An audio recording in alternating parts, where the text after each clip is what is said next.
Salmonella enterica aortitis. Aortitis is the inflammation of the aortic wall. Vascular infections due to Salmonella can involve the thoracic and abdominal aorta. As well as coronary or peripheral arteries, aortic infections are more frequent. Nearly all cases of aortitis due to Salmonella result in formation of an aneurysm. Most patients have pre-existing atherosclerosis disease at the site of the subsequently infected aneurysm. Salmonella enterica. Salmonella are motile gram-negative facultative anaerobic bacilli of the family Enterobacteriaceae, commonly associated with food poisoning. Also, it's associated with some animals such as chickens and turtles. Sources for human infections are usually food products.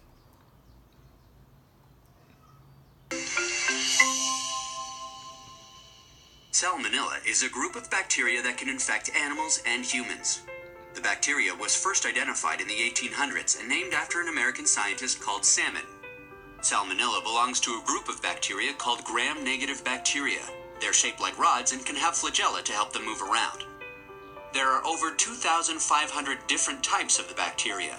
Most human disease is caused by the bacteria belonging to a subspecies called Salmonella enterica. It's estimated that tens of millions of human cases occur worldwide every year, causing over 100,000 deaths. Salmonella can live quite happily in the intestines of many animals like cows, turtles, pigs, cats, and dogs, and in birds like chickens and ducks. Other parts of the animals, like feathers or fur, or the places they live in, can be contaminated by the bacteria. Some types of Salmonella, like Salmonella typhi, live only in humans. From these sources, the bacteria can spread to humans either directly or indirectly. For example, it can spread to people directly when they eat contaminated meat or animal products like eggs that are not cooked properly. Eggs, in fact, are a very common cause of Salmonella outbreaks. They can also spread through direct contact with infected animals or their environments.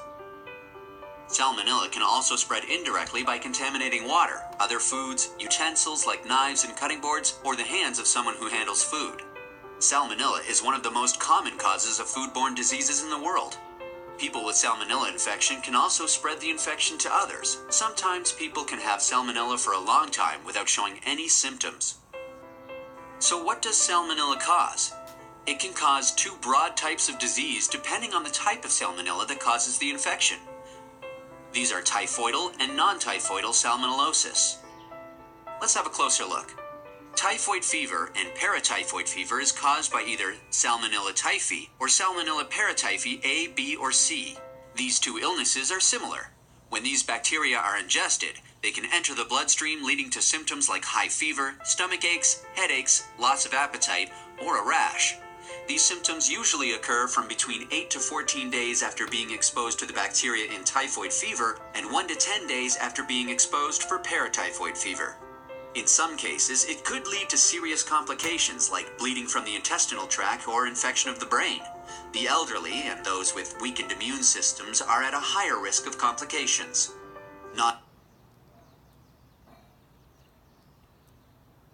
Applications in medicine. The most common method is through the use of antibiotics. Endovascular repair is a preferred treatment for many people with an abdominal aortic aneurysm, and an alternative for some who do not qualify for open surgery. Salmonella develop diarrhea, fever, and abdominal cramps between 12 and 72 hours after infection. The illness usually lasts 4 to 7 days, and most individuals recover without treatment. In some cases, diarrhea may be so severe that the patient needs to be hospitalized. In these patients, the Salmonella infection may spread from the intestines to the bloodstream and then to other body sites. In these cases, Salmonella can cause death unless the person is treated promptly with antibiotics. The elderly, infants, and those with impaired immune systems are more likely to have a severe illness. Pros: development of antibiotics, new treatments, reconstruction of the arterial flow with an extra-anatomic bypass. Are usually managed by rest and adequate hydration. Antibiotics are used for some high-risk groups, complicated cases, and also to treat salmonella infections like typhoidal fevers. There are some salmonella strains that are resistant to some antibacterial medication. This is a serious public health problem because these infections are difficult to...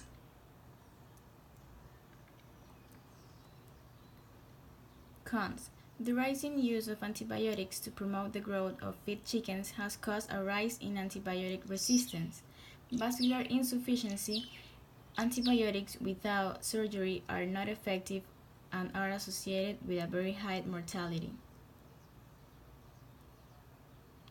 Salmonella infection is usually caused by eating raw eggs or meat products that are contaminated with the bacteria.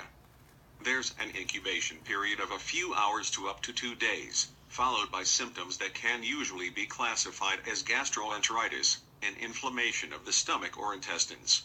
The most common symptoms of a salmonella infection are the following: vomiting, nausea, diarrhea, chills, fever, headache, blood in the stool, very hot temperature, cold sweats, head cold, runny nose. 2. Know when to see the doctor. While salmonella usually doesn't pose a high health risk, individuals with compromised immune systems, such as people with AIDS, sickle cell disease, or inflammatory bowel diseases, are at an increased risk of complications from salmonella poisoning. Children and the elderly are also more likely to experience serious complications. If the symptoms don't seem to be ebbing, and the person experiencing them is in a higher risk group, it's advisable to see a doctor as soon as possible. Immediate medical attention should also be sought if you're or the person you're concerned about experiences the following: dehydration, leading to decreased urine output, decreased tear production, dry mouth and sunken eyes. Signs of bacteremia, a condition in which the salmonella enters the bloodstream and infects body tissues in the brain, spinal cord, heart, or bone marrow. A sudden high fever, chills, rapid heart rate, and an appearance of serious illness are signs that this may be occurring. 3. Get tested for salmonella infection. The doctor will assess your symptoms and in most cases advise getting plenty of fluids and resting until the symptoms pass, since they usually go away on their own.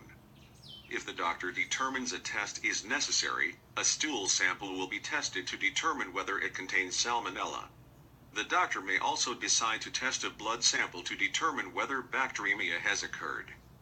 The doctor may prescribe antibiotics if the salmonella infection has spread beyond the digestive system. If dehydration becomes severe enough, the patient may need to be admitted to the hospital to take fluids intravenously. Issue applied in Ecuador. In marginal areas of the country, children and the elderly face a 50% risk of becoming ill with salmonellosis. A total of 1,893 cases of food poisoning due to salmonellosis were reported through Ecuador in 2016, distributed in the province of Guayas, Los Ríos, Santa Elena.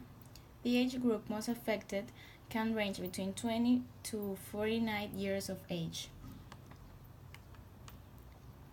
The conclusion: wash hands, kitchen work surfaces and utensils with soap and water immediately after they have been in contact with raw meat or poultry. Do not eat or drink foods containing raw eggs or meat. Proper refrigeration is very important both before and after cooking.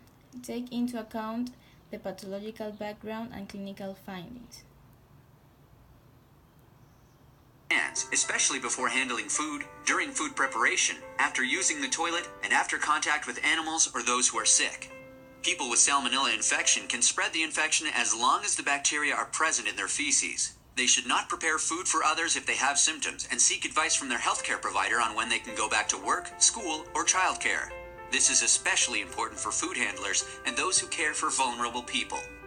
Some people, like those with typhoid fevers, may require negative stool samples and clearance from a doctor to say they are no longer infectious.